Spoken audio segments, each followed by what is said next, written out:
From the headquarters of Telesur English in Quito, Ecuador, this is From the South, and I am Sweeney Gray.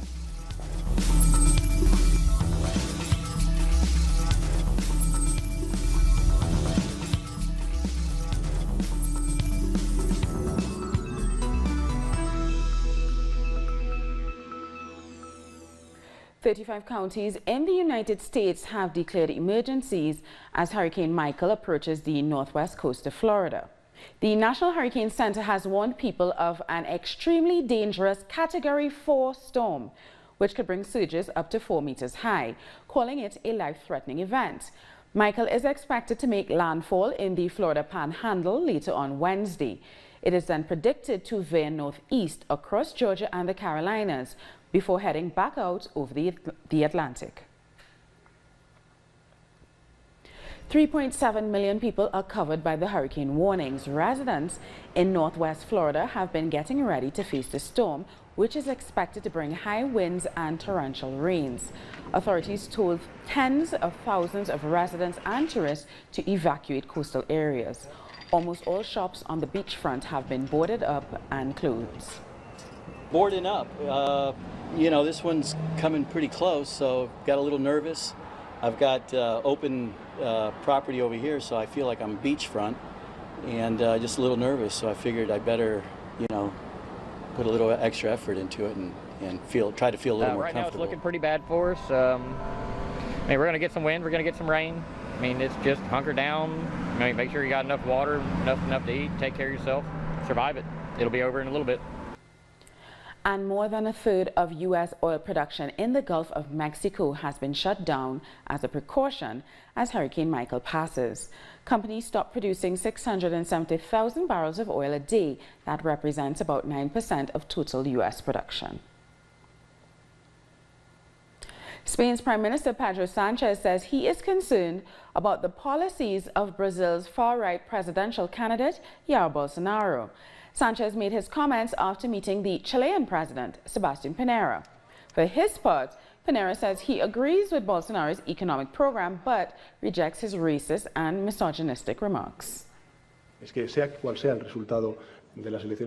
Whatever the result of the election in Brazil, we hope that the government of Brazil will adhere to their international agreements and go beyond just the act of signing agreements, and to perpetuate an intergenerational commitment, which I think is fundamental.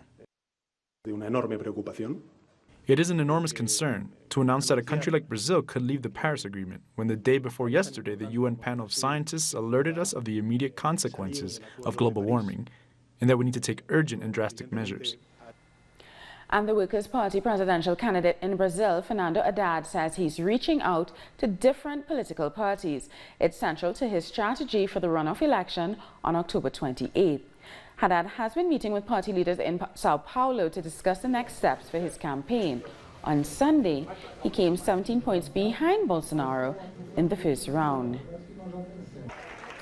The defeated presidential candidate, Geraldo Alckmin, has taken a neutral position on Brazil's electoral runoff. The leader of the central-right PSDB party said he will support neither Jair Bolsonaro nor Fernando Haddad. Alckmin got 4.7% of the votes in last Sunday's election. We decided to free the vote. The party executive board won't support neither one nor the other, neither the PT, nor Haddad, nor even Bolsonaro. Its militants, affiliates, and leaders are free to decide. And our correspondent in Rio de Janeiro, Andrew Vieira, has more on the political alliances being formed. The second runoff to the presidential elections in Brazil will be on October 28. The parties are starting with the alliance process for the second round. Fernando Haddad has received the support from the Socialism and Freedom Party. In a statement joined by Bulos, he also received the support from the Brazilian Socialist Party. Jair Bolsonaro from the Social Liberal Party has received the support from the PTP. The Social Democrat Party released its intention to support the two candidates. Meanwhile, the Progressive Party is neutral. What's at stake here in Brazil are two different projects. The first project, headed by Jair Bolsonaro, is the one that privatizes the the majority of state companies in Brazil and also promotes budget cuts to social projects. Bolsonaro's position based on Michel Temer's government that also led millions of people into extreme poverty. On the other hand, there is Fernando Haddad with his Sovereignty and Development Project. He promises to be the representative of the workers, to make projects to generate jobs in Brazil, also to develop regional integration through Mercosur, a project of privatization versus sustainable development. Authorities in Colombia have suspended 7 security officials after a video of the police abusing young men went viral. The video shows more than half a dozen boys being beaten up by men in uniform. The victims have clear signs of abuse on their bodies. It is believed the torture was filmed in late September at the specialized care unit El Redentor. Delegates from all over Colombia and the international community are in Bogotá to participate in the Legislative and Popular Assembly of the Peoples. The participants rejected the neoliberal policies of Ivan Duque, the murders of social leaders, as well as the other social and economic conflicts in the country. With ancestral rituals, organizations from different sectors began the Legislative and Popular Assembly of the Peoples, with which they look forward to achieve unity among Colombians who reject the economic policies of President Ivan Duque. They demand to speed up the enforcement of the peace agreement and the dialogues with ELN. It is urgent for the Colombian people to organize against the neoliberal and paramilitary attacks of Ivan Duque, who is just a puppet of Álvaro Uribe. This assembly is the chance for the people to unite and organize social mobilizations. Communities reject the murder of social leaders, stigmatization and violation of basic rights, such as education, housing, and even life itself. All this committed by the government, who ignores the needs of the people. Violation of human rights is a common thing due to the abandonment of the state, which allows racism against the Afro-descendants communities and persecution against social leaders. Delegates from Choco, Putumayo, the Cauca Valley, Caqueta, Nariño, among other departments, and also international community attended the assembly. They talk about the need to defend human rights and peace for the region. Fraternity among peoples is important. There can be military intervention supported by the US and imperialism. Social organizations want to change this world because the current capitalist system and imperialism is merciless. The Legislative and Popular Assembly of the Peoples will end with a national mobilization on October 12th to ask the government for solutions. We'll take a short break now and we'll have more news in a few.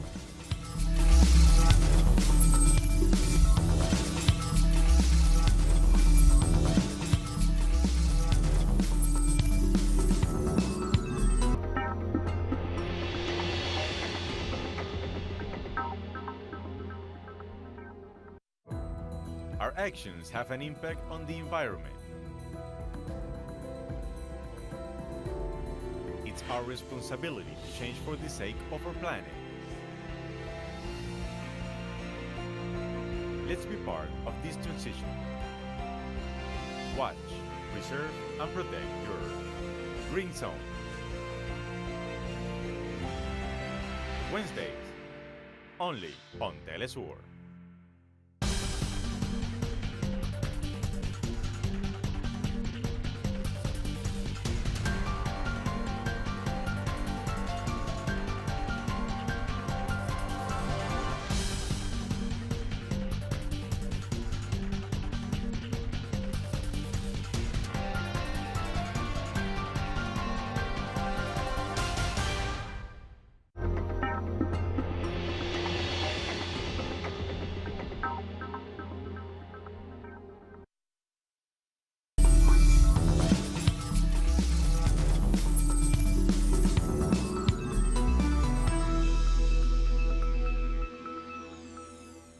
Justice in Argentina has won a historic battle this week. For the first time, a court has recognized forced abortion as a distinct crime against humanity. The trial dealt with the case of Silvia Supo, who was kidnapped by the military dictatorship in 1977 and held in a secret prison, where she was raped. Supo became pregnant and was then forced to terminate the pregnancy. She spent 33 years seeking justice, but after giving testimony during the trial in 2010, she was murdered. Let's listen to some of her testimony from that trial. They forced me to get undressed, and they took me to a room. They tied my arms and legs and covered my head with a hood. 3 persons entered the room and they raped me. I couldn't shout or move. After that, they untied me and said to get dressed. Then I went to the toilet. That was when I walked through this long hallway and tripped over with bodies on the floor. After that, they took me to the police station again. Earlier, we spoke with Susana Chiarotti, a letter who specializes in human rights and gender issues. She explained why the court has set such an important precedent for Argentina by adding forced abortion to the list of crimes against humanity. In our view, it is the third invasion that her body suffered. The first one was when she was raped. She was her sexual freedom was invaded. The second one was with the forced pregnancy. It's the second invasion to her body. And the third one is when she was taken to a clinic to amend the error, as they said. Her body was invaded by the third time. So they were 3 separate invasions, and we need to visualize each one of them. This case is the first case in which forced abortion is punished. So it's visualized, it's investigated, and it's punished. So it's the first precedent. It's very important, and I think will settle also an international precedent. Residents in the Mexican city of Ecatepec are shocked after the arrest of a couple who allegedly killed at least 20 women. The couple were caught carrying human body parts. They have admitted to the murders, with the man admitting to raping some of the victims before selling their body parts. People in Ecatepec are demanding action over violence against women.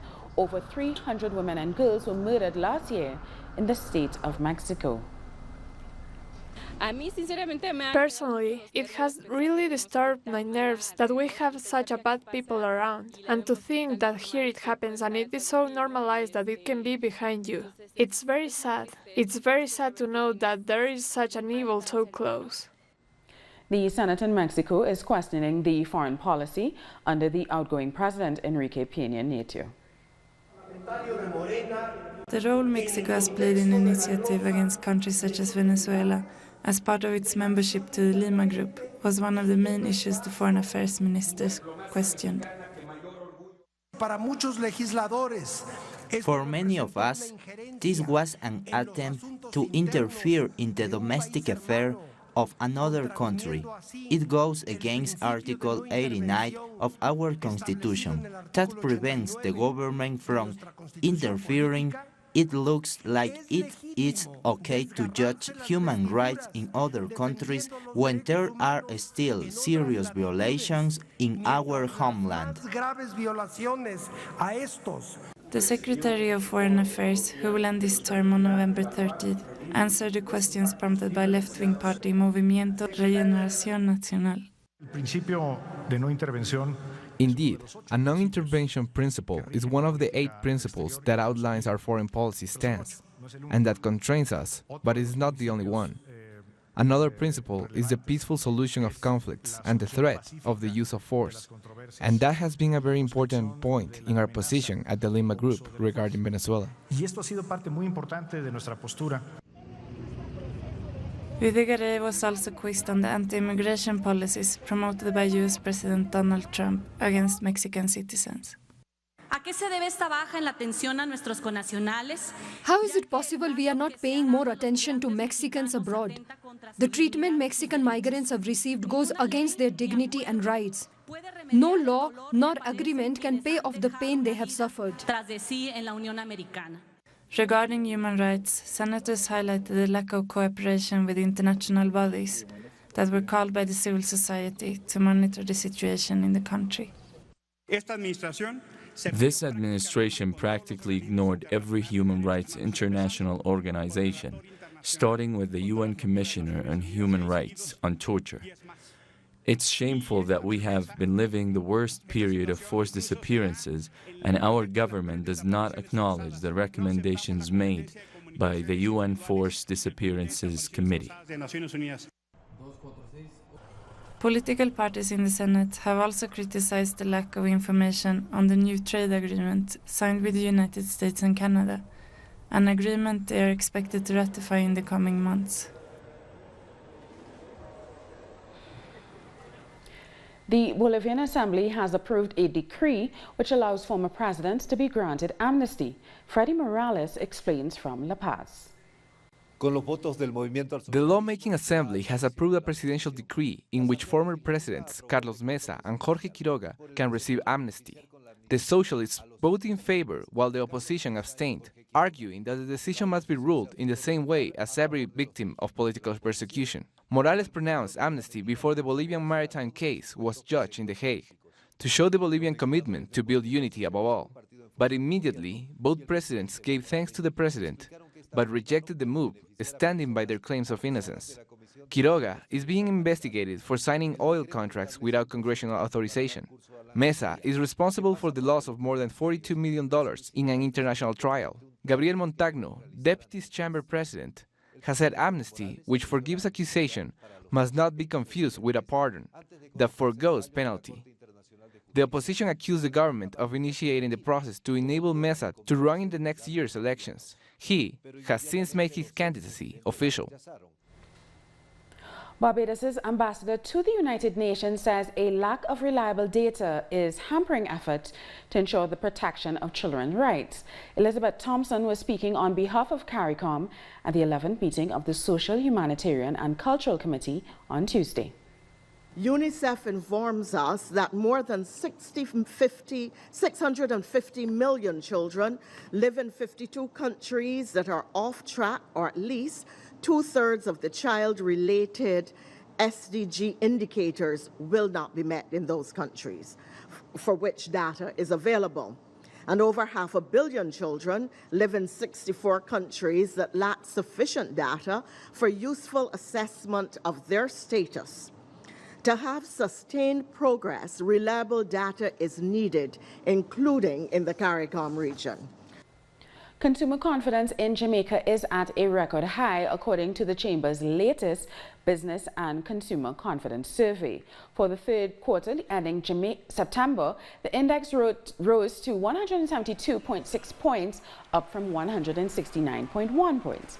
The outlook was driven by positive perceptions of current and future employment. According to the survey, more Jamaicans expect their income to increase in the last quarter of 2018. In fact, 37% say they foresee an improved economy. Haiti's Caribbean coastline near the northern city of Cap Haitian is being choked with tides of plastic waste. Locals have seen their coastline inundated with plastic pollution, from bags and bottles to plastic cutlery and packaging materials. With rubbish collection facilities in the impoverished country scarce, some locals are dumping their waste in the Caribbean Sea only to see it washed up upon shore later on. We'll take a short break now and have more news after this.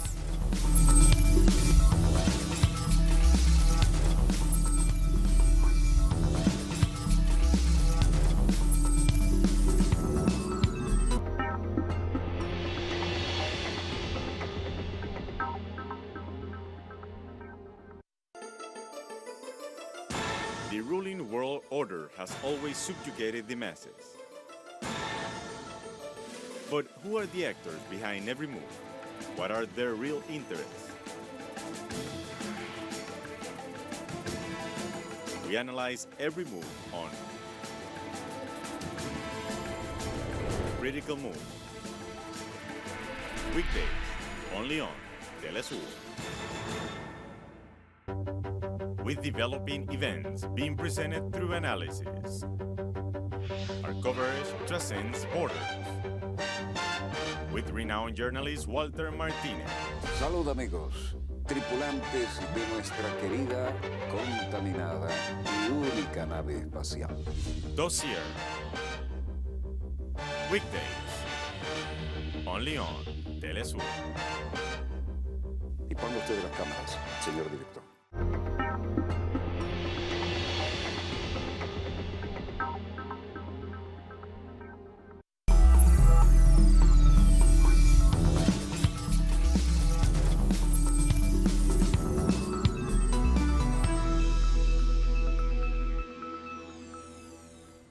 At least 51 people have died in a bus accident between the Kenyan capital, Nairobi, and the city of Kisumu. According to police, the bus driver lost control while driving down a steep slope and overturned. Its roof was completely torn off. Details on the cause of the accident were not immediately known. According to official statistics, about 3,000 people are killed annually in road accidents in Kenya. The United States says it is concerned over the disappearance and alleged murder of the Saudi journalist Jamal Khashoggi in the Saudi consulate in Turkey. From the Secretary on down, we have been engaged in this matter. This is something that we've been following. I understand that the President intends to speak with the Saudis, so I'm not going to get ahead of that conversation that the President may be having. And UN experts have also called on Turkey and Saudi Arabia to conduct independent investigations into the disappearance of Jamal Khashoggi. The spokesman from the Turkish Foreign Ministry, Hashim Aksoy, reported that Turkey received permission from Saudi Arabia to conduct an investigation at its consulate in Istanbul. Last Wednesday, the Turkish Arab Media Association reported that the columnist from the Washington Post disappeared after entering the Saudi consulate in Istanbul. We call for cooperation between Turkey and Saudi Arabia to conduct a prompt, impartial and independent investigation into the circumstances of Mr. Khashoggi's disappearance and to make the findings public. Authorities have arrested a Bulgarian man in Germany over the rape and murder of the Bulgarian television journalist Victoria Marinova. The 20-year-old suspect is expected to be extradited to Bulgaria on Wednesday. Chief prosecutor of the case said that they cannot state at this point whether her murder was linked to her investigative work or not. According to the NGO Reporters Without Borders, Bulgaria ranks the lowest in terms of press freedom in the European Union. We have collected a lot of evidence which for the time being suggests that the person is guilty. He has been charged in absentia for 2 crimes, rape and premeditated murder with extreme cruelty. The director of the International Monetary Fund, Christine Lagarde, has called on world leaders to reduce tensions over trade. She also urged nationalist politicians not to push for higher tariffs and encourage protectionism. She made the comments during the annual meeting of the IMF and World Bank in Indonesia. Finance ministers and central bankers from many of the IMF's 189 member states took part in the event. We need to join hands to fix the global trade system, not destroy it. Fix it, not destroy it. This means looking at the distortionary effects of state subsidies, improving the enforcement of intellectual property rights, and taking steps to ensure effective competition to avoid the excess of market-dominant positions. Now let's take a look at what else is making headlines around the world. Local elections have begun in Mozambique, but results could hamper the country's peace process after the ruling party was accused of violence during the campaign. The 13-day election campaign period saw many clashes between supporters of the ruling party, Frelimo, and the main opposition party, Renamo. The latter fought a 16-year civil war against the Frelimo government, which left 1 million people dead. The fighting ended in 1992.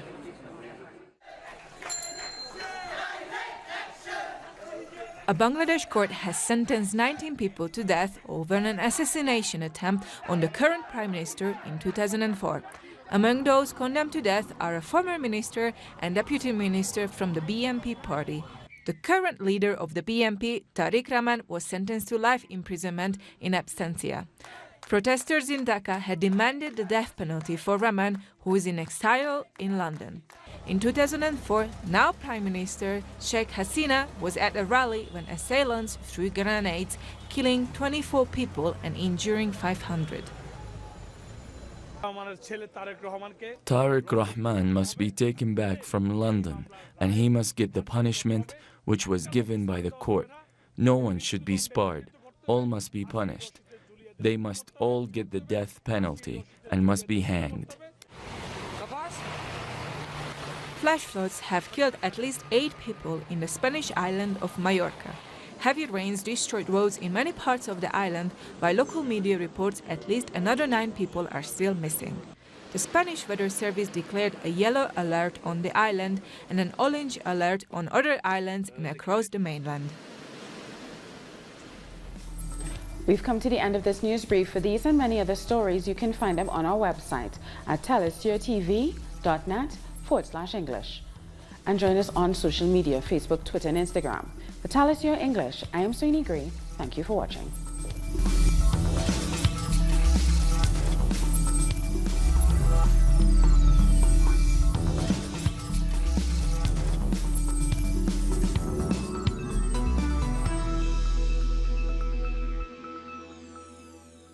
¡Por la vida!